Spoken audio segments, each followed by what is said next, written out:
Welcome back students. आज हम आगे के 5 क्वेश्चन डिस्कस करते हैं। कल आपका एक क्वेश्चन रह गया था तो वो भी इस वीडियो में इन्वॉल्व कर लेते हैं। ठीक है, चलिए शुरू करते हैं। ऑस्ट्रोपिथेकस अफारेंसिस लूसी लिव्ड इन, तो इसका आंसर बन जाएगा ईस्ट अफ्रीका। जो एफारेंसिस होते हैं एक होते हैं अफ्रीकानस। ठीक है, ये जो अफारेंसिस होते हैं ये आपका नॉर्थ ईस्ट लोकेशन जो साउथ अफ्रीका में पड़ती है उस रीजन में, जहाँ पे जैसे ग्रेट रिफ्ट वैली आपने सुना होगा, उस रीजन में पाए जाते हैं। वहाँ पे बहुत सारी साइट्स हैं। और जनरली जो ये पर्टिकुलर हम लूसी फॉसिल के बारे में बात कर रहे हैं, ये आपका हैदार और लियोतोली जो जगह है इथोपिया में, वहाँ पे मिला था। ठीक है, जो अफ्रीकानस होते हैं ये आपके साउथ अफ्रीका से जो मिले थे। और जो अफ्रांसिस हैं ये आपके इसमें ग्रेट रिफ्ट वैली में जो फॉसिल्स मिले थे, ये कंपैरेटिवली ओल्डर हैं। ये कंपैरेटिवली न्यू टू या फिर क्लोज टू मॉडर्न ह्यूमन है। मतलब ये पुराने फॉसिल्स है काफ़ी। ये दो तरह के भी हो सकते हैं, जैसे एक तो होते हैं ग्रेसाइल होते हैं, ग्रेसाइल, एक होते हैं रोबस्टस। ठीक है, ग्रेसाइल जो होते हैं कंपेरेटिवली बॉडी स्ट्रक्चर में सूचर में छोटे होते हैं, और जो रोबस्टस होते हैं वो थोड़े से हेल्दी टाइप के, थोड़े स्ट्रॉन्ग बॉडी स्ट्रक्चर होते हैं इनका। ठीक है, और जो आपका ये जो लूसी फॉसिल मिला था, वो जिस टीम ने लीड किया, जिस टीम में जो इसको सर्च करने गई थी, उसमें जो टीम हेड था या टीम लीडर था वो थे अमेरिकन पैलेंटोलॉजिस्ट डोनाल्ड जोहानसन करके। ठीक है, डोनाल्ड जोहानसन करके। और उनके साथ साथ एक फ्रेंच जियोलॉजिस्ट भी थे जिनका नाम था मॉरिस द। ये आपको याद रखना है, ये दोनों नाम याद रखना है, ये फ्रेंच है ये अमेरिकन है। और इस जो लूसी नेम दिया था इस फॉसिल का, दरअसल ऐसा नहीं है कि उस टाइम तो कोई नाम होता नहीं था। तो इस फॉसिल की जब डिस्कवरी हो गई थी तो उस चीज़ को सेलिब्रेट करने के लिए इन्होंने उस टाइम एक सॉन्ग बजा था, Lucy in the sky with diamond के नाम से। ये सॉन्ग नेम था Lucy in the sky with diamond. ये सॉन्ग बैकग्राउंड में जो उन्होंने बजा रखा था उस चीज़ को सेलिब्रेट करते, इसीलिए उस फॉसिल का नाम भी लूसी रख दिया था इन्होंने। और लूसी के बारे में एक ये चीज़ खास है कि इसके ऊपर एक सेजिटल क्रेस्ट होता है। अब जब आप इसकी बॉडी स्ट्रक्चर, वो स्कल की स्ट्रक्चर देखोगे तो यहाँ पे जैसे कि सर के ऊपर एक सेजिटल क्रस्ट सा बना होता है, क्रस्ट होता है जैसे कि कोई क्राउन टाइप की चीज़। ठीक है, तो ये बना होता है। तो सेजिटल क्रस्ट आपको इसका याद रखना है। इसमें इसके साथ साथ टेम्पोरल क्रस्ट, जो टेम्पोरल रीजन है वहाँ पे भी, और एक नोशल क्रस्ट भी है। ठीक है, ये चीज़ आपको याद रखनी है। और ये जो लूसी फॉसिल्स आपका लिमिटेड बाइपेडलिज्म की है, लिमिटेड बाइपेडलिज्म मतलब कंप्लीट बाइपेडल, मतलब दो पैरों पे नहीं चलता था, लेकिन उसके वो जो होते हैं उसके ऐसे फुटप्रिंट्स थे जो वो ऐसे शो करते हैं कि वो लिमिटेड बाइपेडलिज्म की तरफ ज़्यादा थोड़े से एडवांस हो रखे थे। ठीक है, जो आगे जब हम आर्कियोलॉजी की जब वो स्टडी करेंगे उसमें एक कंप्लीट आएगा, उसमें हम ज़्यादा डिटेल में डिस्कस करेंगे। ठीक है, नेक्स्ट क्वेश्चन है आपका, question number 21। Neutral theory of molecular evolution was developed by, तो आपकी चॉइस है फ्रांसिस जाल्टन, फिर है मोटोकी मोरो, फिर है सीवल राइट, और फिर है जेबीएस हाल्डेन। तो ये तो काफ़ी फेमस क्वेश्चन है। ये आपकी न्यूट्रल थ्योरी डेवलप करी थी मोटोकी मोरो ने। ये जैपनीज़ थे, जिसे नाम से भी पता चल रहा है आपको। जो न्यूट्रल थ्योरी है, ये न्यूट्रल थ्योरी का मतलब क्या होता है, ये जैसे पहले हमने ये सुना हुआ है कि नेचुरल थ्योरी ऑफ सिलेक्शन दी थी जो डार्विन ने, ये उससे थोड़ा डिफरेंट आइडिया पोज करते हैं। इन न्यूट्रल थ्योरी का मतलब होता है कि जितनी भी हमारी जेनेटिक वेरिएशंस हैं वो जनरली कैसे नेचर की होती है, न्यूट्रल नेचर की होती है। जो जेनेटिक वेरिएशन है उनका नेचर न्यूट्रल होता है। न्यूट्रल का मतलब कि वो ना ही पॉजिटिवली इम्पेक्ट करती हैं और ना ही नेगेटिवली हमारे इवोल्यूशन पे वो डिपेंड करती, ठीक है। ये पॉजिटिव भी नहीं होती और ये नेगेटिव भी नहीं होती। जो हमारा थोड़ा सा जो मोलिकुलर लेवल पे जो इवोल्यूशनरी चेंज हुआ था, वो ऐसा नहीं है कि नेचुरल सिलेक्शन से हुआ था, वो किससे हुआ था, जेनेटिक ड्रिफ्ट से। इन्होंने किस पे फोकस किया था, जेनेटिक ड्रिफ्ट थ्योरी दी थी, यानी कि जो नेचुरल सिलेक्शन है वो काफ़ी रेयर इंसिडेंस होता है, जो जेनेटिक ड्रिफ्ट है वो कंपैरेटिवली मोर सूटेबल था इस जो हमारे जो इवोल्यूशन के लिए है। दरअसल होता क्या है, जैसे मैं एग्जांपल के तौर पे जो ह्यूमन जीनोम्स होते हैं और जो चिंपैंजी के जीनोम होते हैं वो 99% तक आलमोस्ट सिमिलर होते हैं। लिटिल फ्रैक्शन होता है जो डिफरेंस क्रिएट करता है, जिसकी वजह से जो हमारे ह्यूमन अडेप्टेशंस थी, जो हमारे ह्यूमन जीनोम्स थे, उन्होंने थोड़ा सा कम एडवांटेज मिल गया नेचुरल सिलेक्शन के लिए, और थोड़ा सा हम उनसे जो ये चिंप हैं वो अलग ट्री में चले गए, अलग साइड में, वो कम्प्लीटली इतने डेवलप नहीं हो पाए और बाद में हमारे एंसेस्टर्स कंपेरेटिव टाइम के साथ साथ डेवलप होते गए। तो little fractions of the gene जो कि जेनेटिक ड्रिफ्ट से होता है, वो मेन कोज था इनके हमारे मॉडर्न एंसेस्टर्स जो ह्यूमन जो उस टाइम में बने थे उनके लिए, ठीक है। वो बाय चांस है, ऐसा नहीं है कि नेचर ने ही उनको फेवर किया। जनरली ये बोलते हैं कि अर्थ थोड़ा लिविंग कंडीशंस प्रोवाइड करते हैं, लेकिन अर्थ एक ऐसी चीज़ है जहाँ पे आप हर रोज़ मरते हो, तो अर्थ कोई हेवन नहीं है, हेल बोल सकते हैं उसको, ठीक है। पता नहीं चलता कब कौन सा मोमेंट आ जाए, हर चीज़ तो इंसान को ख़त्म करने पे तुली हुई है, ठीक है। जो आपके मोटो की मोरे थे, ये मैंने आपको बताया, जापानीज़ बायोलॉजिस्ट, इन्होंने एक और बुक लिखी थी, माई views on evolution.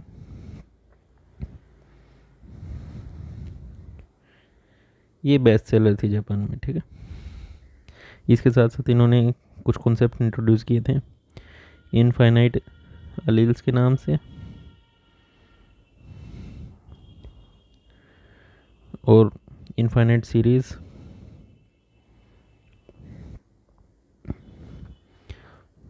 Models of mutations, ये सारे कॉन्सेप्ट इन्होंने दिए थे। इनके बारे में जब न्यूट्रल थ्योरी पढ़ेंगे उस टाइम ये आपको कंप्लीट डिटेल में बताएंगे, ठीक है। ये 1968 की थ्योरीज है। जो आपकी ये फ्रांसिस जाल्टन है, इनके बारे में देखते हैं। ये काफ़ी फेमस से बंदे, ये तो हो गया ना, इसका आंसर ये है। जो फ्रांसिस जाल्टन थे, ऐसे बोलते हैं कि इन्होंने काफ़ी जनरल में मोर देन 300 बुक्स लिखी हुई हैं। तो ये फर्स्ट ऐसे पर्सन थे जिन्होंने स्टैटिस्टिकल मेथड्स अप्लाई किए थे, स्टैटिस्टिकल मेथड्स अप्लाई किए थे आपके जो इंटेलिजेंस होता है ना, इनहेरिटेंस इंटेलिजेंस, उसके लिए डाटा एक्वायर करने के लिए, ताकि आपका जो इनहेरिटेंस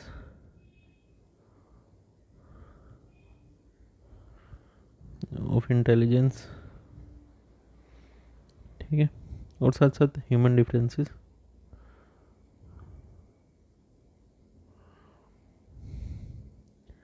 ह्यूमन डिफरेंसेस, इन दोनों पे इन्होंने स्टैटिस्टिकल मेथड्स अप्लाई किए थे। इसके लिए क्या करते थे, वो एक क्वेश्चनायर तैयार कर लेते थे, क्वेश्चनायर, और साथ साथ में एक सर्वे जैसे कलेक्ट कर ले, ताकि लोगों से, क्वेश्चनायर होते हैं सेट ऑफ क्वेश्चन जिसमें होते सर्वे होते हैं कि लोगों से पूछना, उनकी इनपुट लेना उस पर, वो सारी चीज़ कलेक्ट करने के लिए उन्होंने एक स्टैटिस्टिकल मेथड अप्लाई किया था। ये बाद में ये मेथड उनको जो हेल्प करता था, ये साइकोमेट्रिक और डिफरेंशियल साइकोलॉजी है उस चीज़ में जैसे हेल्प करता था, जैसे साइकोमेट्रिक एंड डिफरेंशियल साइकोलॉजी। वही आपके पास डाटा तो हो ही है, अब इस डाटा को आप कैसे यूज़ करते हैं, वो तो उन्होंने क्या किया था, जो साइकोमेट्री और जो डिफरेंशियल साइकोलॉजी है उस डाटा के लिए भी उन्होंने ये डाटा को यूज़ किया था। और इसके साथ साथ जब वो सारे एंथ्रोपोमेट्रिक वर्क करते थे, एंथ्रोपोमेट्रिक होता है कि एंथ्रो मतलब ह्यूमन, मैट्रिक मतलब होता है उनकी मेजरमेंट। तो एक तरह से हमारे जो एक्सटर्नल अपीयरेंस है उसका मेजरमेंट लेने के लिए मैं ये सारा डाटा यूज़ करते थे। जो ये इन्होंने क्वेश्चनायर तैयार किया था और सर्वे किया था उस बेस पे वो डाटा कलेक्ट करते थे। ठीक है। फ्रांसिस, ये आपकी जो है ना फ्रांसिस जाल्टन, इनके काफ़ी फेमस बुक हैं मेमोरीज ऑफ माई लाइफ। इनका जो वर्क बुक है जो आपको याद भी रखना है, मेमोरीज ऑफ माई लाइफ।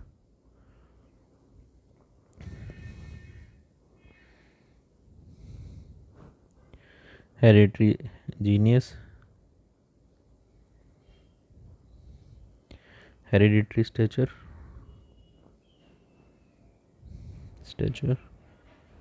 और इसके साथ साथ typical laws of hereditary, typical laws of hereditary. ठीक है। तो इनके क्या क्या वर्क हो गए, memories of my life, hereditary genome, hereditary structure और टिपिकल लॉज ऑफ हेरिडिटरी, ये आपको याद रखने हैं। ठीक है।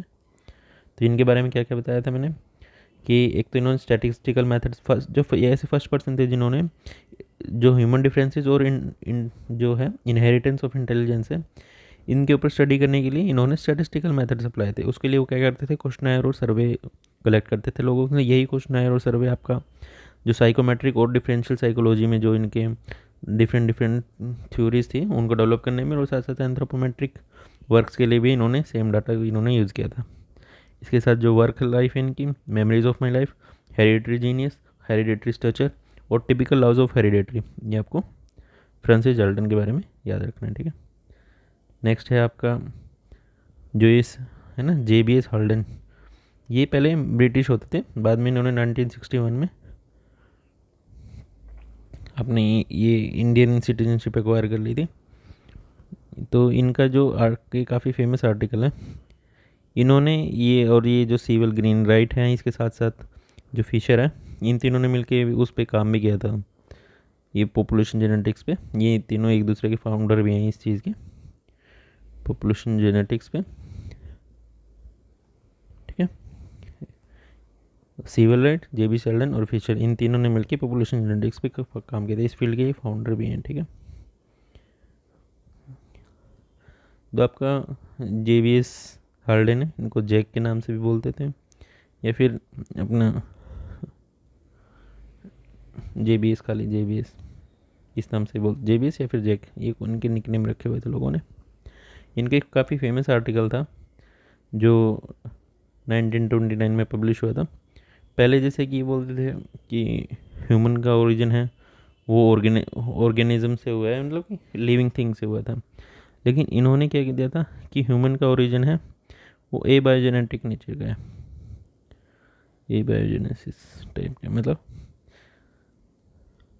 कि बजाय कि ह्यूमन का ओरिजिन लिविंग थिंग यानी लाइफ से है, लिविंग चीज़ से, ये नॉन लिविंग थिंग से डेवलप हुआ, यानी कि केमिकल ओरिजिन की तरफ इन्होंने बात करी थी, केमिकल इन ओरिजिन से जो कंप्लीट अपना ह्यूमन मतलब कैसे बना था, ये उस चीज़, ये मतलब ये एबायोजेनेसिस का कॉन्सेप्ट था, ये ही बाद में इस थ्योरी के लिए वो जो एक फेमस एक्सपेरिमेंट हुआ था, क्लाउड एक्सपेरिमेंट, जिसमें वो बताते कि कैसे एक पॉसिबल एनवायरनमेंट हुआ था कि जो उस टाइम हार्श कंडीशंस को धीरे धीरे चेंज करके लिविंग कंडीशन में, जिसमें फिर बाद में लिविंग ऑर्गेनिज्म सर्वाइव कर पाए। ठीक है। इसके जो कुछ आपको वर्क याद करने हैं, cost of natural selection, the cost of natural selection,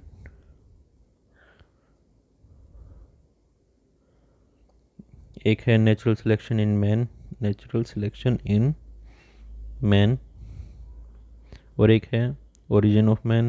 ये तीनों तीन की थ्योरी से रिलेटेड है। जैसे जैसे टाइम के साथ नए नए आइडियाज़ आते गए उन्होंने इन बुक में इनको इनकॉर्पोरेट करते गए। एक है कैंसर ऑफ एनीथिंग। ठीक है। तो इनके वर्क आपको याद करने, और इनकी जो एबायोजेनेसिस वाला आर्टिकल था वो आपको याद करना। 1929 में इन्होंने ये आर्टिकल दिया था जो कि फाउंडेशन स्टोन बनता है आपकी केमिकल ओरिजिन ऑफ लाइफ वाली थ्योरी के लिए। ठीक है। इसके बारे में याद करना, JBS हाल्डेन। इनका पूरा नाम था जॉन बर्डन सैंडरसन हाल्डेन, वैसे आपको कहीं याद करने की ज़रूरत नहीं है इसको, बस JBS हाल्डेन याद कर लेना, ठीक है। जो आपके ये बच गए सिविलाइट। जैसे एक तो मैंने बताया कि ये पॉपुलेशन जेनेटिक्स में को-फाउंडर थे हाल्डेन और फिशर के साथ में। इसके साथ साथ इन्होंने क्या वो दिया था, इन्होंने जो जैसे कि क्या, computing the distribution of gene frequencies के बारे में काम किया था। Computing the distribution of gene frequencies.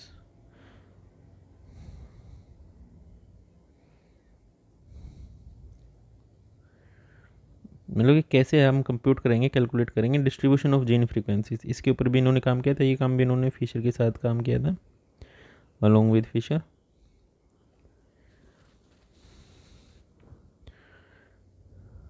जो फिशर हो गया, JBS हाल्डेन हो गया, CVL राइट हो गया, ये तीनों ही जैसे इकट्ठे जो जेनेटिक्स को और इवोल्यूशन को इकट्ठे लेके आने के लिए काफ़ी रिस्पॉन्सिबल है। इन्होंने तीनों ने एक साथ काफ़ी वर्क किया था, ठीक है। तो आपका इस क्वेश्चन का आंसर आपको बता ही दिया था, मोटो की मोरो है। तो चलिए नेक्स्ट क्वेश्चन पे चलते हैं। Question number 22, which of the following epochs have been suggested by some to be renamed as Anthropocene. Anthropocene मतलब कि जो ह्यूमन गया एक तरह से काफ़ी एक इपोक है जो ह्यूमन ने काफ़ी इन्फ्लुएंस किया, एंथ्रोपोसिन, ठीक है। जो हमारा करंट इपोक है ये होलोसिन, इसका आंसर बन जाए। अच्छा ABCD ऊपर नीचे हो गया, ये इसका आंसर होलोसिन है। जो हमारा करंट इपोक है इसी को, क्योंकि करंट इपोक है ये ही काफ़ी सारा इन्फ्लुएंस कर रहा है हमारे नेचर को। पहले ऐसा ही नहीं होता था कि सिर्फ ह्यूमन रिस्पॉन्सिबल थे नेचर को इन्फ्लुएंस करने के लिए, लेकिन करंटली क्योंकि ह्यूमन कंपेरेटिवली डोमिनेट कर रहे हैं अदर स्पीशीज़ पे, तो इसको ऐसा चेंज करने की बात कर रहे हैं। अच्छा ये जो हम कैसे आपको जियोलॉजिकल टाइम स्केल होते हैं, जियोलॉजिकल टाइम स्केल अगर आपको आइडिया नहीं है, वैसे आपको कंप्लीट डिटेल में बाद में करवाएंगे। जैसे एक ईओन होता है, फिर ईरा होता है, पीरियड होता है, फिर आपके इपोक्स होते हैं। ईओन में जैसे हम पढ़ते हैं फेनरोजोइक, फिनेरोजोइक ईरा। एक इससे पहले प्री कैम्ब्रियन ईरा होता है, प्री कैम्ब्रियन होता है, ठीक है। जैसे ये डेवलप होता है आपका हेड ऑन में, फिर इसके ऊपर आर्कियोन आता है, फिर आपका प्रोटेरोजोइक आता है, फिर इसके ऊपर कैम्ब्रियन आता है, ठीक है। यहाँ से ही लिविंग फॉर्म स्टार्ट हो जाती हैं। ऐसी जैसे जैसे हम ऊपर जाने लगते हैं, फिर इसके ऊपर यहाँ पे आपका सीनोजोइक स्टार्ट हो जाता है, जो आपका करंट में चल भी रहा है। पीरियड्स को जैसे हम बांटते हैं, क्वाटनरी में बांटते हैं, टर्शरी में बांटते हैं। क्वाटनरी में आपके जैसे आपका जो इपोक आते हैं, दो इपोक होते हैं। इससे पहले प्लिस्टोसिन, फिर आता है आपका जो करंट में चल रहा है होलोसिन। ऐसे बोलते हैं कि ये तकरीबन 11,000 साल पहले का चल रहा है, ठीक है, होलोसिन। ये भी जैसे दो हर एक ये दो तरह के होते हैं, एक तो लेट होता है, एक अर्ली होता है, ठीक है। यानी कि अर्ली प्लिस्टोसिन में क्या हुआ था, फिर लेट प्लिस्टोसिन में। टर्शरी में जैसे दो तरह के होते हैं पीरियड का जो बांटते हैं हम, एक तो पैलियोसिन, एक आपका नियोसिन, ठीक है। इसमें बांटते हैं। इसके नीचे क्रस्टेशियंस आते हैं, ऐसे ये बटे होते हैं आपका। ये नियोजिन में आते हैं आपका लियोसिन, फिर ये मायोसिन आ जाते हैं आपका। जैसे ये जो आपका पहले जीन है ये ओलिगोसिन और इयोसिन में बटा होता है। तो ये मतलब आपको कंप्लीट जियोलॉजिकल टाइम स्केल ये मैंने आइडिया सा दे दिया कि कैसा बना होता है। आपको ये जियोलॉजिकल टाइम स्केल में इसको अच्छे से याद करना है। जो इसमें कैम्ब्रियन फेज आता है और इसके ऊपर जैसे ये जो क्रस्टेशियंस में जब पीरियड देखोगे आप नीचे, जो ये साथ साथ में आपको जो कौन कौन सी लाइफ मिली थी उस टाइम में, फिश मिले थे, ड्रैगन्स मिले थे, जैसे जुरासिक पीरियड आता है, ये सारी कंप्लीट आपको डिटेल में याद भी रखना है। इससे क्वेश्चन भी बनते हैं कि आपको स्पीसीज़ का नाम दे दिया जाएगा और वो पूछते लगेंगे कि आप कौन से टाइम पीरियड में वो स्पीसीज मिलती है, ठीक है।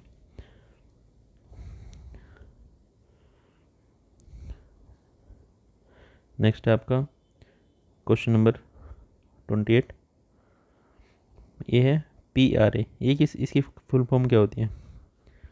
Participatory rural appraisal, participatory rapid appraisal, फिर पार्टिसिपेटरी रिजिड अप्रेजल, फिर आपका पार्टिसिपेटरी रिपीट अप्रेजल। तो इसका होता है पार्टिसिपेटरी रूरल अप्रेजल। ये कॉन्सेप्ट पहले यूज़ होता था।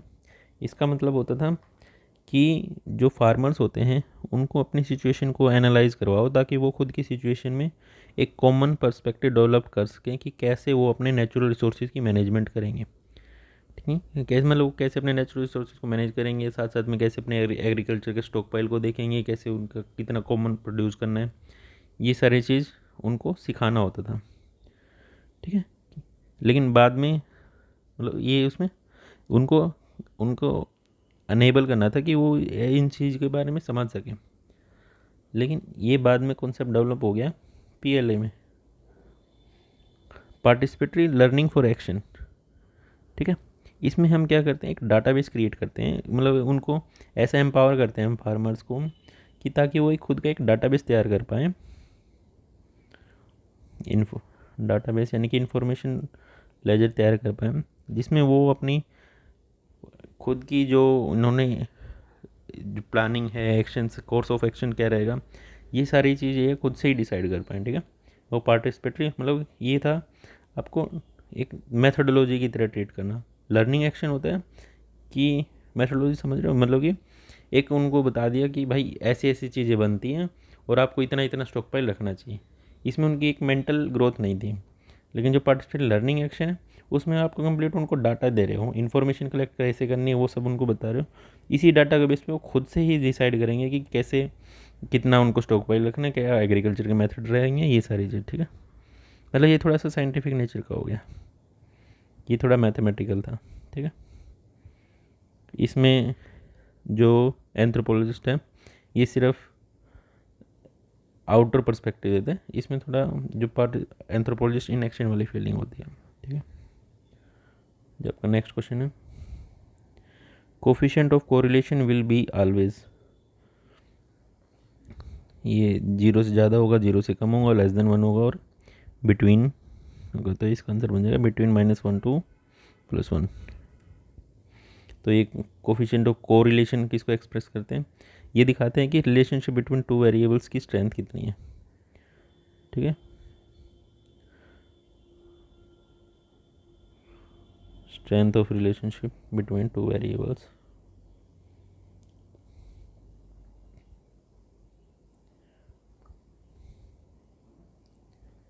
ये इसके बारे में बताते हैं। तो ये -1 मतलब कि बिल्कुल नेग्लिजिबल स्ट्रेंथ है, +1 काफ़ी स्ट्रॉन्ग स्ट्रेंथ है। ठीक है, 0 न्यूट्रल है। नेक्स्ट है आपका question number 25, action research means, जैसे मैंने अभी पिछले क्वेश्चन में बात करी थी। तो एक्शन रिसर्च होता है कि जब एंथ्रोपोलॉजिस्ट खुद उसमें कंप्लीटली इन्वॉल्व हो जाए। ठीक है, इसमें क्या होता है, जो एक्शंस होते हैं आपके इमीडिएटली ठीक ले लिए जाते हैं। ठीक है, एक्शन इमीडिएटली टेकन,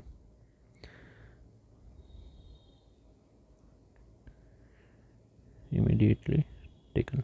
ठीक है, वो कंप्लीट आपकी इंक्वायरी कंडक्ट करेंगी और फटाक से अपना एक्शन ले लेंगे। तो इसका आंसर बन जाएगा आपका research initiative to solve the immediate problem. इसमें जो होता है एक तो जैसे अप्लाइड होता है,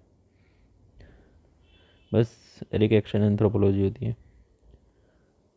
अप्लाइड में क्या होता है कि एंथ्रोपोलॉजिस्ट इन्वॉल्व नहीं होते, इतना खुद से इन्वॉल्व नहीं होता, खुद प्रॉब्लम सॉल्व नहीं करता, दूसरों को अनेबल करता है। एक्शन एंथ्रोपोलॉजिस्ट क्या होता है, खुद ही उस प्रॉब्लम को सॉल्व करने के लिए उसमें एक्टिवली इन्वॉल्व होते हैं।